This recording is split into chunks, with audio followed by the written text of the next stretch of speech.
Почитувани гледачи на Автомагазин, срдечно добре дојде во новото издание. Временските услови, иако е ноември, се уште не служат одлично, а одлична ќе биде и прошетката низ светските меридијани кои ја подготвивме за ова издание.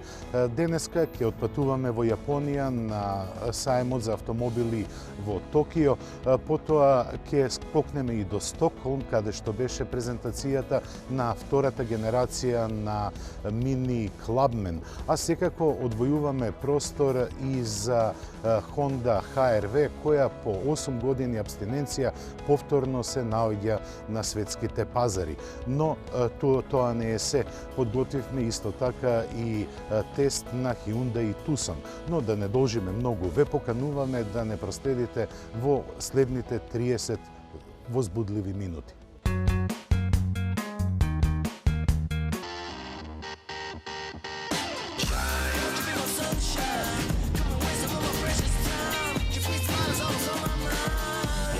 You be my sunshine.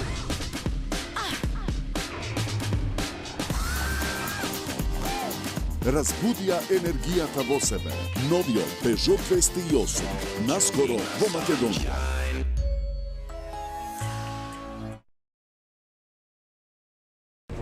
За некого откажување од целта, за него предизвик за победа. За некого потежок пат, за неа невообичаен. Новата генерација теренски возила на Mercedes-Benz. Време е за нова Корола. Поголемо задоволство за 15% пониска цена на сите модели на Корола. Одбери Корола со вклучени алуминиумски бандажи за секој купен модел. Вози и уживај. Ве очекуваме во нашиот салон. Toyota, always a better way.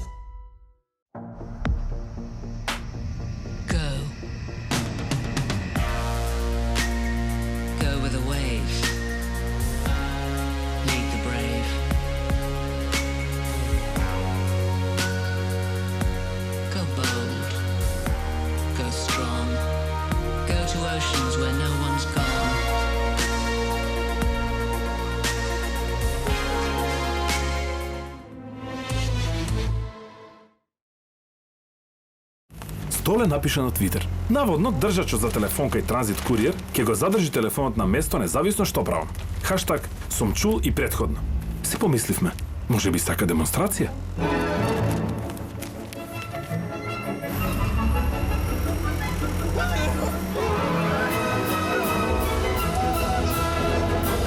Телефонот е се уште на место, Столе.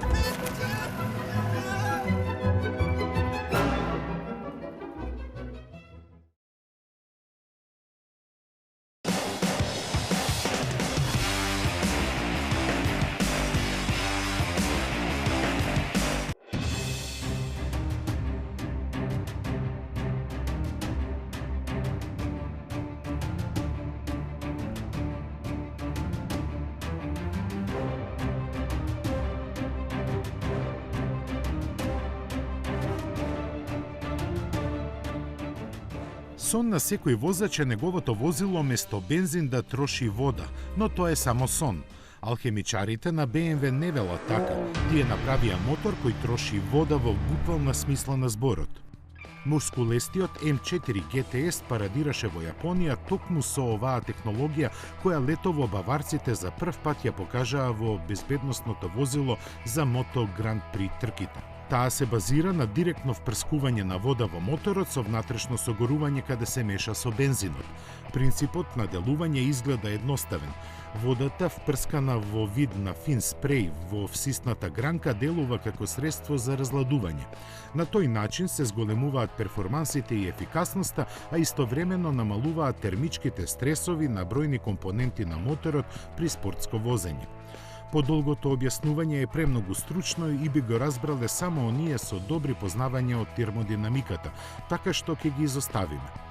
Вграден во M4 GTS овој систем на 3-литарскиот турбомотор му додава 60 конски сили и 50 Нм максимален вртежен момент. Бесниот тркач во нив ги преработува во забрзувањето до 100 км на час за 3,8 секунди и максимални 305 км на час. Во вистинското влијание на оваа технологија се согледува од фактот што М4 GTS на фамозниот Нурбургринг за дури половина минута е побрз отколку неговиот стандарден брат. Од овој модел BMW ќе направи само 700 примероци.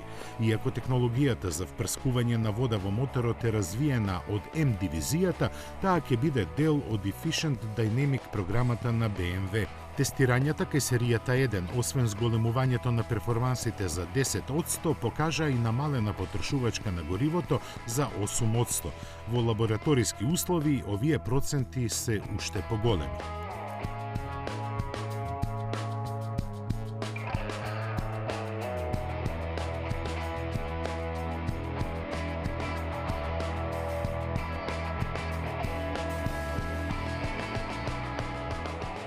Мини се соблече топлес. Му требаа неколку години, но конечно го сибна горниот дел. Не е случајно што новиот Mini Convertible од третата генерација премиерно ги покажа своите адути токму на публиката на салонот во Токио.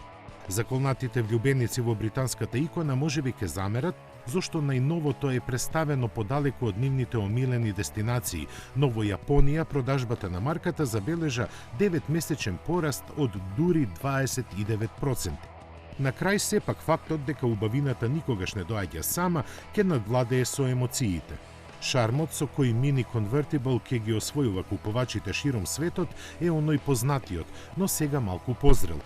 Малку е и подпораснат во димензиите, а палетата мотори ќе ја дели со останатите модели на оваа гама. Од неа примарен и логичен избор би била Cooper S бензинската изведба со своите 192 коњски сили, бидејќи кабриолетот е за дури 120 кг потежок од својот затворен пандан. Сепак, за уживање во топлите сончеви зраци ќе бидат доволни и 136 бензински и 116 дизелски коњи на основните верзии. Во блиската иднина се очекува и варијантата со помоќен 170 коњски дизел, како и ултимативната John Cooper Works едиција со 231 коњска сила.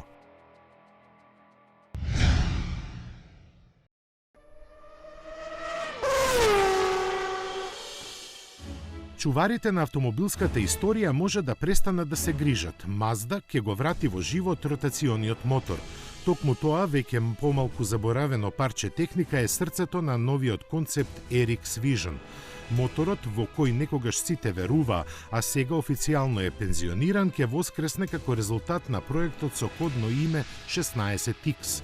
За него јапонците ветуваат дека ќе биде она што купувачите го очекуваат, без никакви компромиси околу перформансите, ефикасноста или трајноста. Од тоа колку време ќе им треба зависи и судбината на прекрасниот спортски автомобил што тука го гледаме.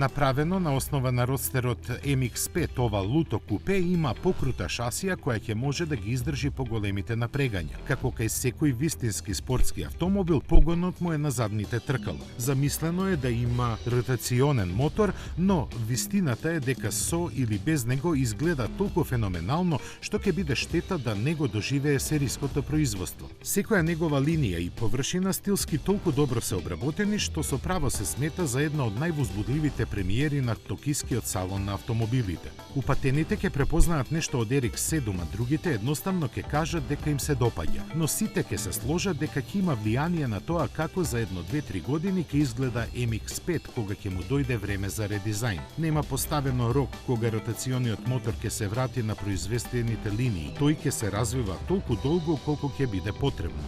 На него посветено работи тим од 50 инженери на Mazda кои изминатите 8 години се занимаваа со тоа. Токискиот концепт Nissan IDS треба да не увери дека иднината како што ја гледаат јапонците не е така далеку. Тој не само што е автономен, туку има и нулта емисија на штетни материи по заслуга на електричниот погон.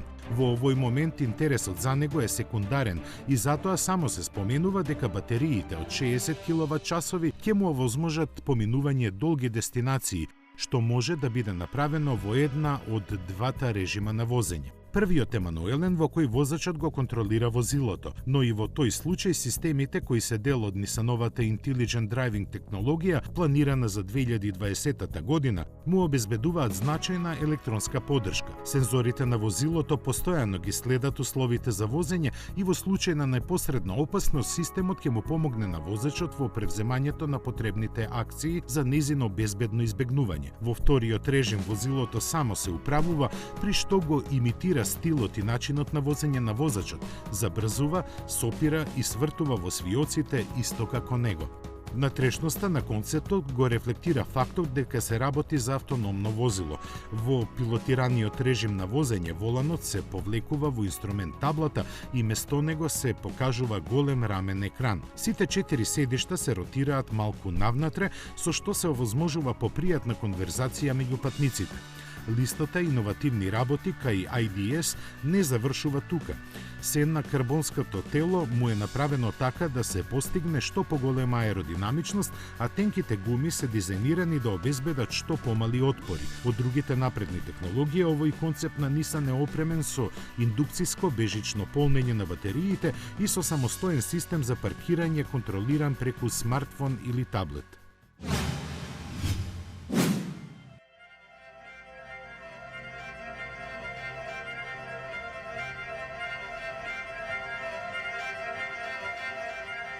Новиот Сузуки Балено започна со опипувањето на пулсот на европските купувачи. Неговите димензии, должината од точно 4, ширината од 1,75 и висината од 1,47 метри го сместуваат на врвот на субкомпактната или на дното на компактната класа, зависи како гледате. Но кој да е вашиот ракурс, натрешноста е таа што е заслужна да може да се опише со зборовите атрактивен компактен хетчбек. Меките линии на надворешноста според зборовите на јапонците сугерираат на енергетска маса течност во движење. Твиги телото му е поставено на нова модуларна платформа со поголема цврстина и помала тежина, што како придобивка дава побезбедно, покомфорно и поекономично возење. Придоне за тоа ќе има и новиот еднолитарски бустерджет мотор, чие име ги наговестува техничките зачини искористени од страна на јапонските готвачи при неговата подготовка. Сузуки Балено во продажба треба да се најде пролетта идната година.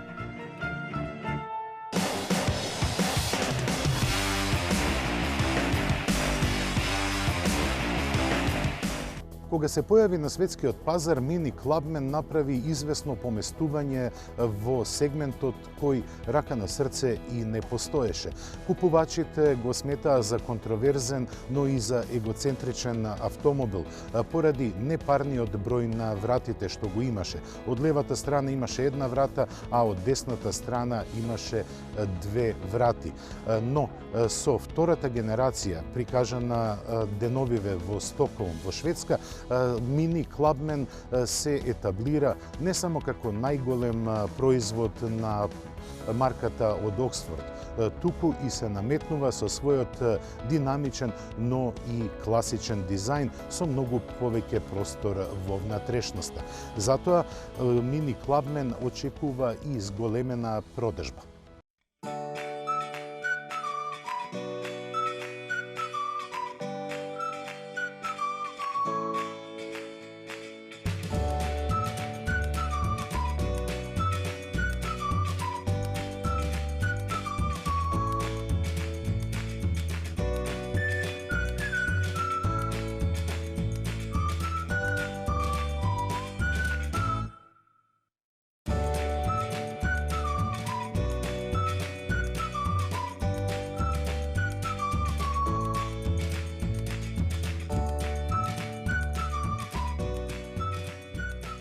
Оваа недела заврши новинарското представување на втората генерација Мини Клабмен.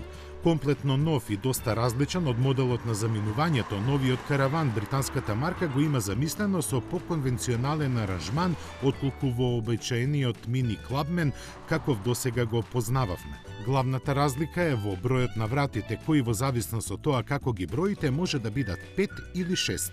Колку и да ви испаднат, меѓу нив веќе ќе ја нема поделената странична врата од десно. Таму сега се сместени две нормални врати. Задната двокрилна врата како особеност на моделот е задржана, а на неа се сместени големи хоризонтални светла кои му даваат малку буцмаст изглед. И тоа не е случајно затоа што димензиски мини Clubman надминува 4 метри и 25 сантиметри, кои малку се искористени за багаж, а повеќе за простор за нозете на патниците назад. Сета таа должина го прави новиот Clubman најголемиот мини досега, подолг дури за 27 сантиметри од досегашниот модел. Доказ дека моделите од оваа марка еволуираат и продолжуваат да растат е и за 7 сантиметри поголемата широчина, додека меѓуоскиното растојание во своето разлекување запре на 2,67 метри.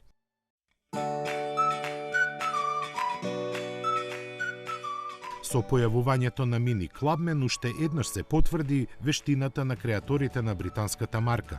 Не е мистерија дека ниту еден мини не е обичен автомобил како и секој друг, затоа и Clubman е засебен модел, а не само изведеница на регуларниот хеджбек. Ангажирањето на сите инстинкти на инженерите на британската компанија направи и мини Clubman просто да плени со изведбата на деталите во внатрешноста. Во низиното опишување зборовите се вишок, снимките кажуваат се.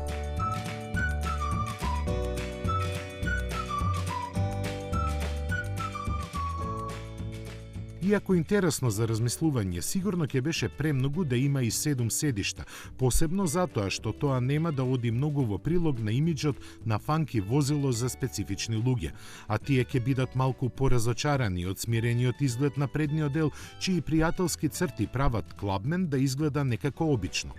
Затоа задниот дел со своите големи хоризонтални светла повеќе одава впечаток на мускулест автомобил отколку наменет за товарење.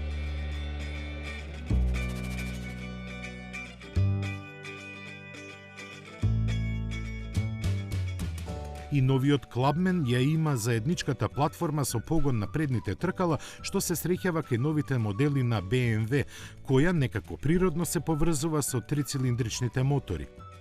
На разочарување на многумина, иницијалната гама на Clubman ќе има само еден таков, бензинскиот 1,5 литарски со 136 конски сили. Другите два мотори ќе бидат 4-цилиндрични дволитарски, бензинскиот со 192 и дизелот со 150 конски сили. Секако моторната понуда на мини Clubman во иднина нема да остане толку скромна, иако слабо веројатно можно е да биде понуден и со погон на сите тркала.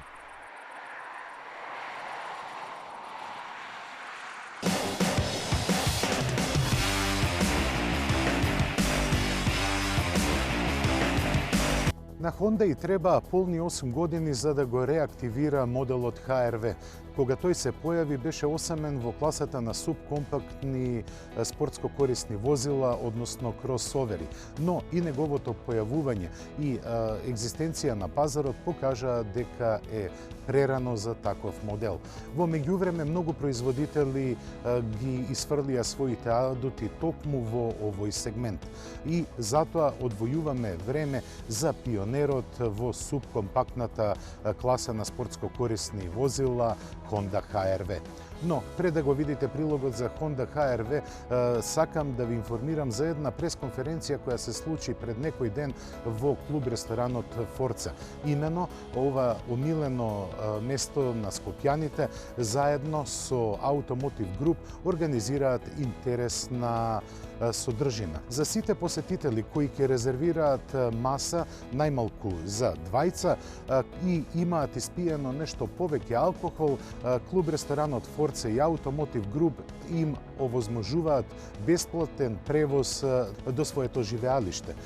Така да со овој потек, овој джентлменски потек, ние возачите можеме подолго да уживаме во ресторанот, во убавата храна, се разбира и во убавите пијалоци, а на крај да не мораме да го викаме омилениот такси превозник. Ресторанот и Automotive Group се грижат за транспортот во рамките на град Скопје. Ова е извонредно интересна информација за сите љубители на дружењето. А дружењето ќе биде исто интересно во продолжение со Honda HR-V.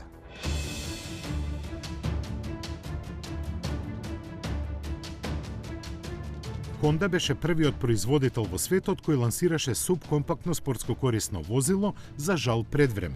Јапонскиот производител уште во 1998 година го представи моделот HR-V, кој по сите критериуми спаѓаше во сега перспективната класа субкомпактни кросовер возила. Но тогаш сите се прашуваа кому би му бил потребен ваков мал автомобил, кој едва и да наликува на теренец и скоро да нема никакви возни својства надвор од асфалтот.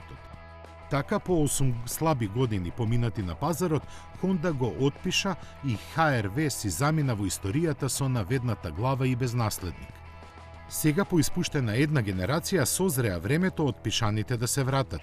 На експлозивно растечката популарност на субкомпактните кросовери, Honda полани реагираше со покажување на 4,3 метри долгиот Везел, наменет за продажба на домашниот пазар. Дека ќе ги преплива океаните се знаеше и без тоа некој да каже.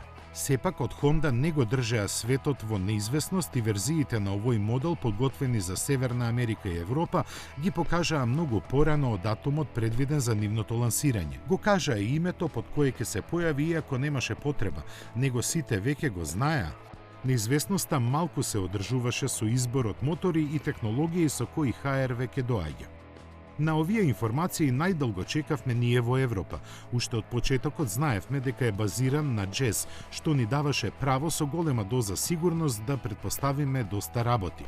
Така знаевме дека, за разлика од претходникот кој не беше понуден и со дизел мотор, новиот HR-V сигурно ќе ја има таа опција. Новиот HR-V сега ќе го освојува пазарот со современата 1,6 литарска дизел единица со 120 коњски сили и 1,5 литерскиот бензинец од новата генерација на джез со 130 коњи. Мало разочарување е што се нуди само со погон на предните, а не и на сите 4 тркала. Но како компензација опционално е понудена безстепена континуирана трансмисија за бензинската верзија.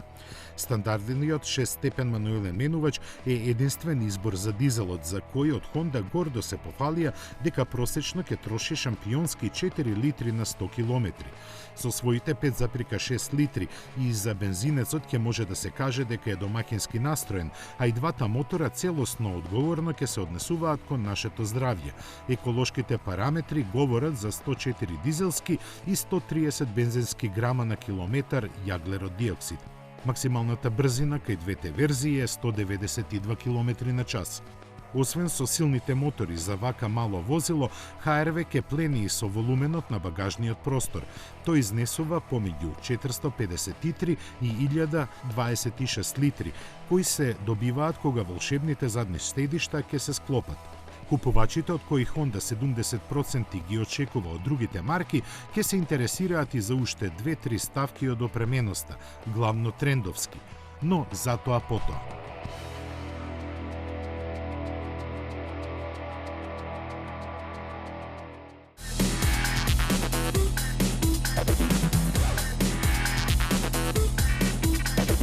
И како што најавивме да самиот почеток на емисијата, денеска во рубриката Тест го имаме потполно новиот Hyundai Tucson.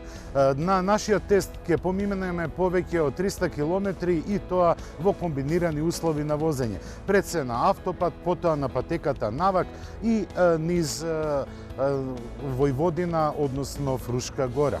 Новиот Tucson доаѓа во вистинско време на Hyundai, време во кое постигна продажба поголема од 5 милиони возила годишно.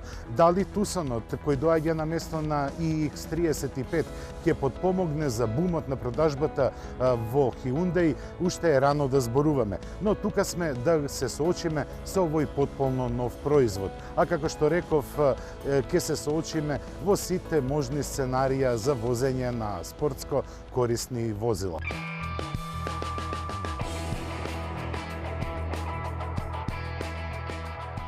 Од кога името Тусон беше заменето со iX35, сегментот на компактни спортско корисни возила експлодира. Сега името Тусон повторно е вратено во игра и сега, како конкуренти, има многу интересни и квалитетни автомобили и кросовери, но главните ривали се Mazda CX-5, Nissan Qashqai, Renault Kadjar, Volkswagen Tiguan и Škoda Yeti. На прв поглед, Тусон е одлично подготвен за безмилосна борба со конкурентите. Во раковот има повеќе адути, па да почнеме по ред. Она што се забележува на прв поглед е дизајнот кој остава силен впечаток. Сериозен, моќен и доминантен се зборовите кои први ми доаѓаат на памет кога го гледам. Во стратегијата на Hyundai јасно се нагласува дека со новите производи сакаат да се етаблираат како квалитетна, доверлива и емотивна марка. Таквата филозофија директно кореспондира со финалниот производ. Во внатрешноста повторно следува изненадување. Во споредба со претходникот, моделот iX35, Тусон е квантен скок. Дизајнот на интериерот укажува дека покрај функционалноста во осмислувањето се внимавало какви емоции ќе побуди кај возачот и патниците. И за тоа одавам полно признание. Се забележува дека е многу време посветено на ергономијата, па престојот во кабината е повеќе од пријатен. Со благо зголемените димензии профитираа патниците на задната клупа, а најмногу сопственикот на возилото. Во текот на возењето на отворен пат неизбежно беше да ги забележиме индискретните загледувања на минувачите.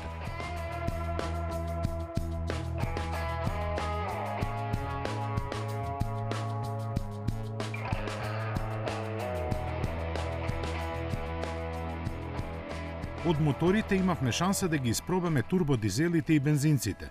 Сепак најмногу километри поминавме со дволитрениот дизелаш и бензинскиот турбаш. Во нормална експлоатација тие одлично се однесуваат. Нивното работење е тивко, возачот во секој момент има можност за енергични забрзувања, но акцентот е на економичноста. Во фабричките податоци стои дека потрошувачката се движи од 5,8 до 8,2 литри за бензинците и до 7,6 литри за најсилниот турбодизел. Едно од главните прашања колку спортско корисните возила се добри за терен. Тука на центарот Навак ги имаме сите предуслови да ги испитаме спортско корисните возила како се однесуваат на терен. Бидејќи ова не е вистински теренец, ние ќе направиме 3 вежби. Тоа е за бочен нагиб, која е една од најопасните вежби на теренот, бидејќи често возачите ги преценуваат можностите не само возачки, туку и на возилата и се наоѓаат веднаш на покривот.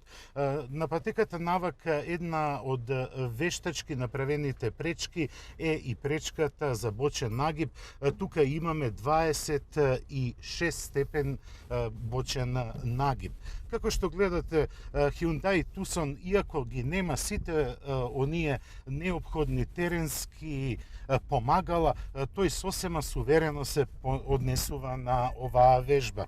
Веднаш после позитивното поминување на оваа вежба следува наглото спуштање, кое е една од најучестените теренски активности. И повторно одиме надолу. Hyundai Tucson сосема солидно поминува.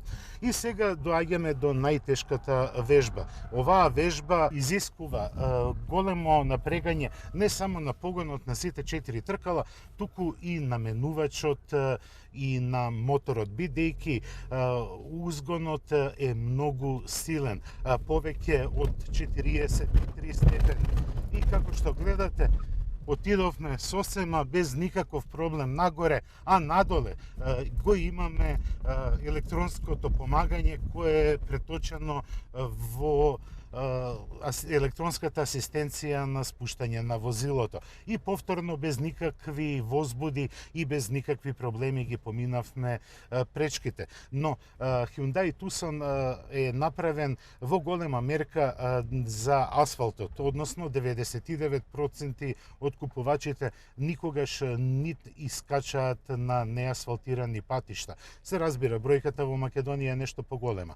Па сега одиме да видиме како како се однесува во тркачки услови. На тркачка патека овој автомобил, односно спортско корисно возило, кое има сосема добра теренска проводност и одлепеност од тлото. Ке видиме дали тоа ќе му попречи да ги извршува функциите на асфалтот дури и на поголеми брзини. И еве, повторно се наоѓам на патеката навак, но овој пат на асфалтниот дел. Атрибутите кои ги има Тусон за теренско возење, односно за возење на неасфалтиран пат, се покажа многу пристојни. Но мене повеќе ме интересира како Тусон ќе се однесува на патекава. Зошто? Затоа што, како што реков, поголемиот дел негови купувачи никогаш нема да одат вон асфалтот. И она што сакам да го напоменам за оваа изведба е тоа што има и спортски мод на возење. Тој се однесува на управувањето, а не на однесувањето на мануелниот менувач и моторот.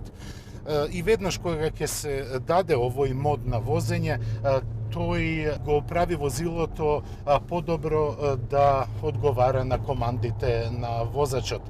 Сега не возам со некоја голема брзина на патекава, но сепак се чувствува многу подобрената реакција на самото управување. Во интерес на возењето јас го исклучувам и ESP-то, бидејќи сакам да видам како се однесува ова до душе многу повисоко возило од патничките на тркачка патека. И веднаш првите реакции се сосема добри. Јас влегувам во полигонот, во делот на полигонот каде што се испитува возењето во слалом. И однесувањето на целата каросерија е повеќе од задоволителна. Се чувствува една добра робусност и зголемена ергономија која се чувствува кај возачот. Со исклучено ESP, нормално е да се даваат корекции на управувањето, но иако е оваа каросерија висока, таа многу се однесува како да е патнички автомобил. Како што сами забележувате, јас не се борам со автомобилот. Тој многу добро ги слуша командите кои му ги задавам низ возењето. Сега, кога ќе се вози вака динамично, просечната потрошувачка му е многу неприфатлива. Дури 16,7 литри, кои се висока вредност. Но, да бидеме реални, кој ќе го вози во овакви услови секој ден? Скоро никој. Во рамките на тестирањата на патеката ќе направиме уште еден тест на стопирање. Затоа ќе се залетаме и ќе достигнеме брзина поголема од 100 км на час, а потоа ќе треба панично да стопираме и да го смениме правецот на движење. Еве, веќе семафорот ми покажува дека возам 120, јако сопирање, избегнување на пречката, која и со исклучен ESP се случи, да не кажам, джентлменски. И финалниот свиок, кој е доста голем, ми дава едно друго задоволство. Целата кабина полека проклизува, така да немате чувство дека задниот дел ја напушта траекторијата зададена на воланот. Поради тежината на самото возило, се чувствува дека предниот дел е склон на подуправување, но тоа многу лесно се коригира со мали корекции на управувачот. Во нормален сообраќај било која верзија на Тусон се однесува суверено. Нагласена е удобноста, потпирањето е изненадувачки избалансирано, шумовите во кабината се намалени, а се вкупниот впечаток е дека возите премиум автомобил. Имено пластичните површини, финалната обработка и прецизноста на склопувањето е за секоја пофалба. За секоја пофалба и цената на Тусон. Разбирливо е новиот модел да биде нешто поскап од претходникот. Кај Тусон зголемената цена од 1000 евра е потполно оправдана со атрибутите кои ги нуди. Цената започнува од 18.500 евра за основната изведба со 1,6 литрен бензинец со погон на предните тркала, па се до 34.500 евра за најопремената каросерија задвижувана од 2-литрен турбодизел мотор, погон на сите тркала и долг список на дополнителна опрема. Временската рамка одредена за автомагазин од 30 минути полека истекува. Јас ви посакувам се најубаво и ве подсетувам дека следното премиерно издание на автомагазин ќе биде следната сабота. Значи со нови возбудувања и нови содржини и се разбира од сите светски меридијани ќе се видиме следната сабота во нашиот термин 14 часот и 50 минути. До тогаш се најубаво.